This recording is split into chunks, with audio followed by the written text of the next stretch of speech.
Houston Astrodome, July 22, 1970. 18,500 voices roared as Elvis took the stage. Then, a soldier's wife leaned forward, whispering a fragile request that stunned the king of rock and roll. What happened next changed the night forever, leaving the crowd dead silent, countless hearts racing. July 22, 1970. Houston, Texas. The Astrodome's massive lights shimmered against a humid summer sky, casting a soft glow across 18,500 eager faces. Popcorn scents mingled with the faint metallic tang of stage equipment, carried on the murmuring breeze of anticipation. Every seat vibrated with tension, a living entity that pulsed in unison with the opening chords of the house band. Backstage, the King's band, Scotty Moore strumming his guitar and DJ Fontana tapping rhythmic patterns on drums, sensed the crowd's electricity. Elvis had not yet appeared, and whispers of impatience rippled through the audience like small waves in a restless sea. But even in their anxiety, the room carried the unmistakable charge of impending legends, something unseen, something about to fracture the ordinary into the extraordinary. Spotlights glinted off sequined jackets and polished shoes. The curtain stirred, then fell still. Fans leaned forward instinctively, arms gripping railings, necks craning toward the empty stage. Somewhere near the front, Marion, a soldier's wife visiting from Fort Hood, adjusted her position, her heart beating as loudly as the crowd around her. The scent of her perfume, floral and faint, mingled with the collective anticipation, unnoticed yet intimate. The stage hum was more than instruments. It was a promise. Every echo from the amplifiers bounced off steel beams and concrete walls, carrying the weight of thousands of expectations. Cameramen shifted positions, capturing angles that would later define countless bootlegs and legendary home recordings. The murmurs of children and adults alike harmonized into a soft, vibrating prelude. Time itself seemed to hesitate as a single heartbeat passed between the darkness of the wings and the bright, expectant arena. A faint click of a mic stand, a subtle adjustment of a drum kit, and a quiet breath held by thousands. Then, without warning, Marion leaned forward. Her lips moved, almost inaudible over the collective hum. Her whispered request cut through the charged air with the weight of gravity, bending the audience toward silence. The energy in the room shifted, subtle yet undeniable. Have you ever felt anticipation so thick it was almost physical, a sensation pressing against every sense? And then she whispered her request. Marion's voice was barely audible, a soft murmur against the rising energy of the Astrodome. She had traveled from Fort Hood that evening, her husband deployed overseas, and now she found herself leaning forward in the front row of 18,500 spectators. The band's tuning chatter filled the arena, a low hum of anticipation when she dared to speak. She asked Elvis for a song not on the set list, a request unplanned, deeply personal, carrying the weight of hope, homesickness, and longing. For a heartbeat, nothing happened. The arena's collective energy paused, suspended between curiosity and disbelief. Stagehands exchanged cautious glances, unsure if they should intervene. Security noticed Marion's motion but hesitated, sensing that the king himself had noticed first. Murmurs of confusion flickered through the crowd, but many instinctively leaned forward, straining to catch even the faintest sound. The audience was no longer passive. They had become participants in a moment that promised to ripple far beyond the stage. Elvis, backstage for only a few minutes longer than the house lights had burned, froze mid-step. His gaze locked on Marion. There was a subtle tightening of his jaw, a flash of recognition that something intimate and urgent had pierced the performance's usual structure. Scotty Moore and DJ Fontana, eyes wide, exchanged quick, almost imperceptible nods. Even the brass section seemed to sense the delicate tension, stopping their warm-up riffs in anticipation. The king's pause became a magnetic silence, drawing the crowd into a shared breath. A quiet exhale held in every chest. The whisper carried across rows like a secret traveling at the speed of heartbeats. Eyes shifted from stage to Marion and back to Elvis, the arena's collective attention now suspended. Time stretched, the seconds almost tangible. The air, thick with heat and excitement, seemed suddenly to cool, as if the universe itself had acknowledged the fragile courage of a single soldier's wife. Every pair of ears strained. Every set of eyes searched for the reaction that might follow. Would you dare ask a legend for something unexpected in front of thousands, risking embarrassment for the hope of connection? Elvis's eyes softened. He inhaled slowly, a subtle nod to the band, a flicker of acknowledgement that suggested he understood the depth behind the simple request.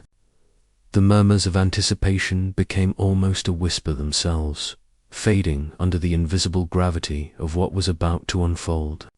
The hum of instruments paused, the crowd leaning forward in instinctive suspense. Even the distant flash of cameras seemed to hold its breath. Then, in a brief, fluid motion that would later be replayed in countless bootleg recordings and press clippings, Elvis leaned slightly toward the microphone. The band caught the subtle gesture, fingers ready on strings, sticks poised above drums. The arena remained dead silent. 18,500 hearts collectively suspended in the charged void of expectation. Elvis did the unthinkable. The arena went dead silent. Every one of the 18,500 spectators seemed to hold their breath, the anticipation palpable in the humid Houston air. Fans shifted in their seats, whispers weaving through the crowd like a delicate current, but no sound dared break the hush. The drumsticks hung mid-air. Guitars hummed faintly from the amplifiers, a trembling prelude, but Elvis remained still, his eyes scanning the front rows, searching for the source of this extraordinary pause. Stagehands froze. Their hands hovered over cables and mic stands, unsure whether to intervene or let the moment play out. Security officers, normally rigid and watchful, exchanged subtle glances, a mixture of curiosity and caution etched on their faces.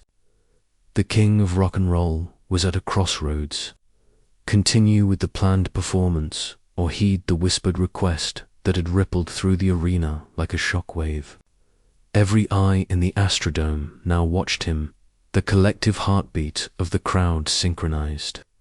With each measured breath he took, Elvis's hand rested lightly on the microphone. The weight of thousands of expectations pressed on him, fans expecting the hits. The set list rehearsed to perfection, the momentum of a legendary career poised to unfold. Yet something more intimate, more human, hung between him and Marion. The contrast was stark: spectacle versus compassion, obligation versus empathy. The audience seemed to sense it, leaning forward, ears straining, eyes wide, some holding back tears already. The energy of 18,500 people was now a living, breathing entity, poised between admiration and awe. How far would compassion push you when all eyes are on you, demanding perfection and spectacle in equal measure? The soft flicker of stage lights danced across sequined jackets, highlighting beads of sweat glimmering on faces throughout the arena. From the upper tiers, camera flashes glimmered intermittently, catching fleeting expressions of disbelief. Parents held children closer, some wiping away tears, while teenagers sat frozen, mouths slightly open. The hum of air conditioning mingled with the faint vibrations from amplifiers, all subdued by the collective silence, amplifying the tension to almost unbearable heights. Security's usual authority softened in this charged moment. They hesitated, letting instinct and observation guide them rather than rigid protocol. The band, eyes wide, fingers hovering over strings and sticks, waited for the subtle signal that would transform this tension into action. Scotty Moore's guitar twanged lightly, testing a note, only to be swallowed immediately by the hush. The brass section's horn breathed a quiet sigh. Every element of performance, from instruments to body language, became part of a larger narrative unfolding spontaneously on that stage. Marion's presence, small yet commanding in the front row, was magnified by the arena's collective attention. Her lips had formed the words, her courage now suspended in the charged air. The audience leaned in instinctively, a subtle ripple of awareness sweeping through the thousands. Every person felt the weight of the moment, the fragility, the audacity, the anticipation, none wanting to interrupt the invisible thread connecting the king and this single whispered request. Then, finally, Elvis leaned forward, microphone in hand, gaze locking with Marion's. The arena seemed to exhale as one, the tension transforming into an almost sacred pause. The energy, thick and electric for the past minutes, now held the promise of release, a catharsis that had yet to reveal itself. Whispers, breaths, and subtle shuffles of fans' movements became a prelude to what was about to unfold. And then he spoke to her, and the crowd leaned in. Elvis's eyes softened as he looked directly at Marion. For a brief, almost imperceptible moment, the weight of the arena, the 18,500 spectators, the amplifiers humming faintly, the glimmering stage lights dissolved into the quiet space between them. Then a small nod, barely visible to the audience, signaled the unthinkable. He would honor her request. The band caught it immediately, fingers and sticks ready, eyes wide with anticipation, hearts pounding in unison with the audience's. Yes, right now. For her, the words came as short, deliberate bursts, each syllable carrying authority, compassion, and a hint of exhilaration. The arena, previously tense and uncertain, seemed to bend around the phrase, electricity crackling invisibly through every row. Fans leaned forward instinctively, some pressing hands to chests, others closing eyes, feeling the intimacy of a moment meant for two, yet shared by thousands. The contrast was stark. Noise versus silence, expectation versus empathy, spectacle versus human connection. The band adjusted mid-set with remarkable precision. Scotty Moore's guitar shivered to life, notes shimmering under the bright stage lights. DJ Fontana's rhythm softened and then surged, shaping a sonic landscape that carried Marion's whispered request across every corner of the Astrodome. Even the brass section, previously muted, added a delicate layer, weaving harmony into a performance that had never been rehearsed. Each note seemed to honor not just the song, but the courage of the woman who had dared to whisper in a sea of 18,500 hearts. Marion's eyes filled with tears, glistening under the warm stage lights. She tried to speak again, but words caught in her throat.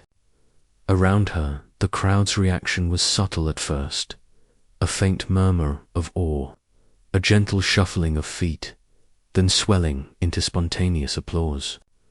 Cameras flashed, capturing the gesture in real time, preserving it for bootlegs, press clippings, and the oral history that would later circulate among fans. The collective energy transformed from tension to compassion, from expectation to reverence, a wave sweeping the entire arena. Have you ever witnessed a single act change the energy of an entire room, altering what was possible in that instant? The moment was cinematic in its simplicity. Elvis, usually a figure of commanding stage presence, had become an amplifier for empathy. The band played with precision, yet the performance carried a human heartbeat, responding to the fragile courage of a single individual. The crowd, sensing the significance, joined emotionally. Their reactions, subtle yet profound, gasps, quiet cheers, whispered praises. A young fan, moved by the intimacy of the scene, tossed a scarf onto the stage. It fluttered in slow motion, caught deftly by a band member, becoming a symbolic token of participation, witness, and shared humanity. Short bursts of sound guitar riff, drum beats, and brass harmonies alternated with silence, creating a rhythm that matched the rapid pulses of hearts throughout the Astrodome. Noise clashed with stillness. Expectation collided with compassion. Every element reinforced the unplanned beauty unfolding in real time. A performance born from a whisper, elevated by collective understanding. By the end of the first verse, the arena was no longer just an audience. It had become a community, united not by music alone, but by the recognition that a single act of attentiveness, a willingness to respond with empathy, could transform an evening into a legendary memory. What had begun as a small, intimate request had now become a shared experience, echoing across seats, aisles, and hearts. The crowd didn't just watch, they joined as Elvis's chords resonated through the Astrodome. A subtle shift occurred. The 18,500 spectators were no longer just observers. They had become participants in something larger than music. Applause rose spontaneously, uneven at first, then growing in volume and intensity, sweeping through the arena like a rising tide. Tears glimmered on cheeks throughout the crowd, eyes wide with recognition that they were witnessing a rare act of human kindness. Amplified by the king himself, a young fan in the front row, inspired by the intimacy of the moment, tossed a scarf onto the stage. It floated briefly, suspended in the air, before Scotty Moore caught it and draped it across his guitar. The gesture, small yet symbolic, was a tangible connection between the performer, the requester, and the audience. Every fan leaned in, craning their necks to see, silently acknowledging the shared experience. Security officers, usually rigid and vigilant, relaxed their posture, smiling subtly as they observed the transformation from protocol to celebration. The band moved seamlessly with Elvis's guidance, adapting mid-set to the unplanned request. The guitar shimmered, drums punctuated with subtle emphasis, and brass harmonies rose to match the emotional swell of the crowd. Each note carried more than music. It carried compassion, empathy, and the echo of a whispered request that had changed the trajectory of the evening. The arena became a living instrument, with every person's reaction shaping the rhythm and intensity. What does it mean when strangers collectively witness a shared moment of empathy and allow it to transform their experience? Fans rose to their feet in waves, some clapping slowly, others cheering, and many embracing the emotional weight of the night. The applause was not just for a song. It was for recognition, understanding, and shared humanity. Cameras flashed, capturing every gesture, the tearful smile of Marian, the band's adaptive performance, and the crowd's unified response. Bootleg recordings would later immortalize this unplanned harmony, circulating stories of a night when music and compassion intertwined seamlessly. Elvis's presence became more than commanding. It became connective.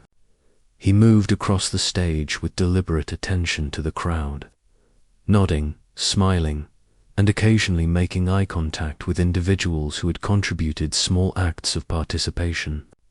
The arena's energy responded instantly, a ripple effect of admiration, surprise, and emotional resonance. Even fans in the upper tiers felt intimately connected, leaning forward as if to be part of a secret, collectively held in trust.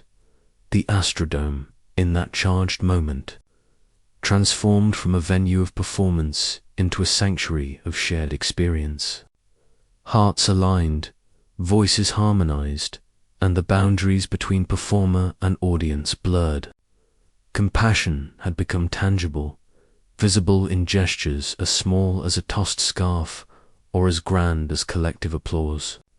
Each fan, knowingly or unknowingly, became part of a legendary moment where music, empathy, and courage converged to create a memory that would be retold for decades, and the ripples didn't stop that night. Months later, the impact of that night in Houston became undeniable. Newspapers across the city ran headlines like "Elvis honors soldier's wife, mid-show," and featured photographs capturing the subtle, compassionate gesture. Letters arrived at the Astrodome and to Elvis's management thank you notes. Stories of military families inspired, and accounts from fans who had witnessed the performance firsthand. The narrative spread beyond the arena, touching hearts in homes and barracks alike. Bootleg recordings, shared among collectors, became treasured evidence of the night's uniqueness.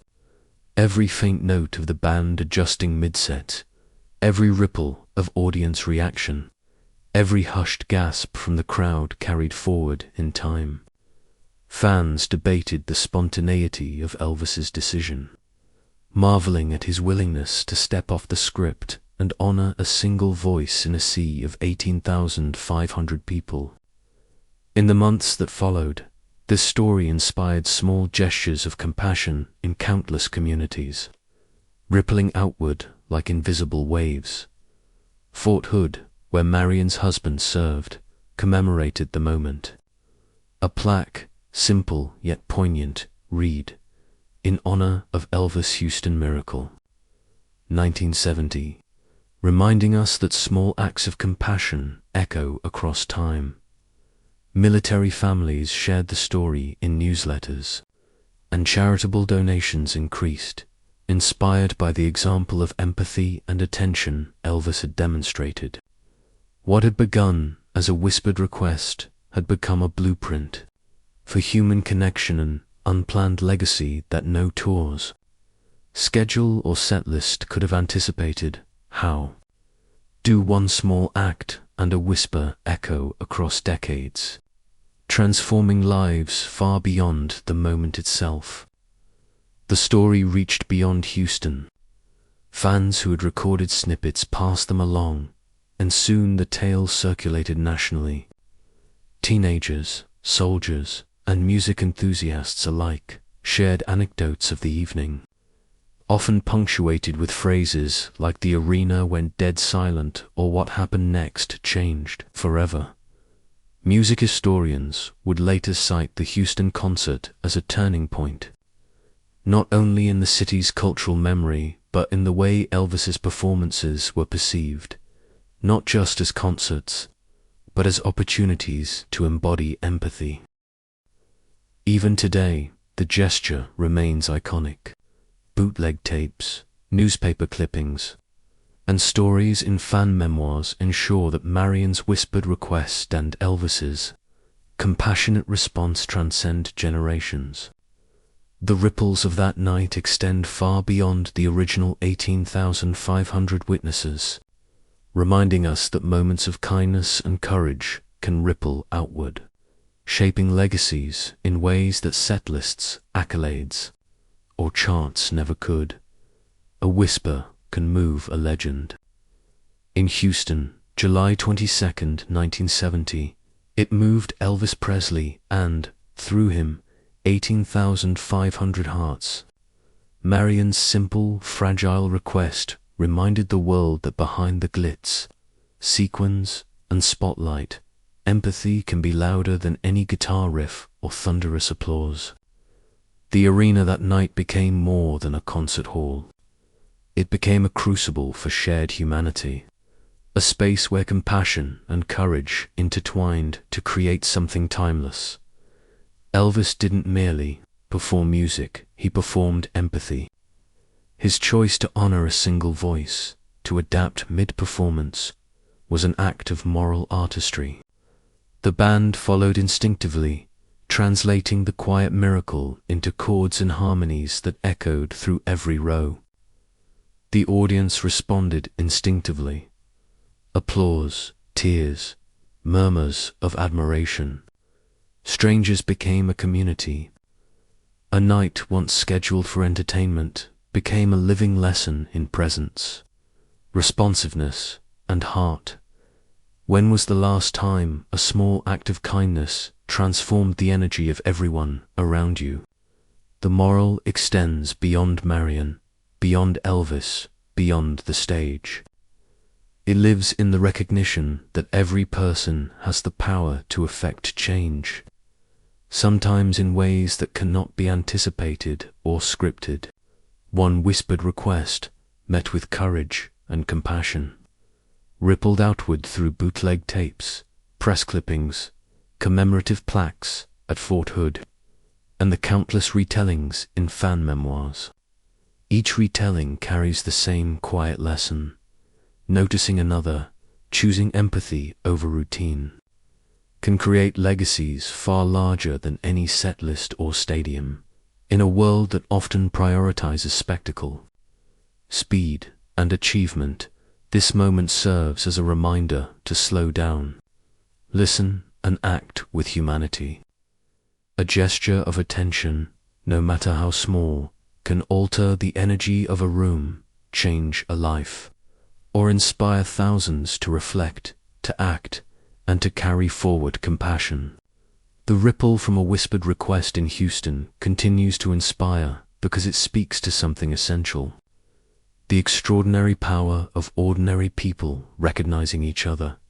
The story remains etched not only in Houston's history but in the collective memory of those who value kindness over performance, presence over protocol, and connection over spectacle.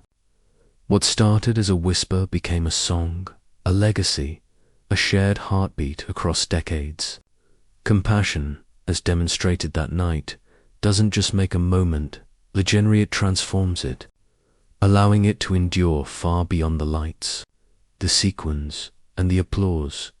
The lesson lingers, quiet yet profound, in every act of attention we offer to another dot. Share this story if you've ever witnessed a small act of kindness ripple into something unforgettable. Tell someone today, empathy is louder than applause, and compassion can create legends in the hearts of thousands. Reflect, notice, an actual whisper could move a world.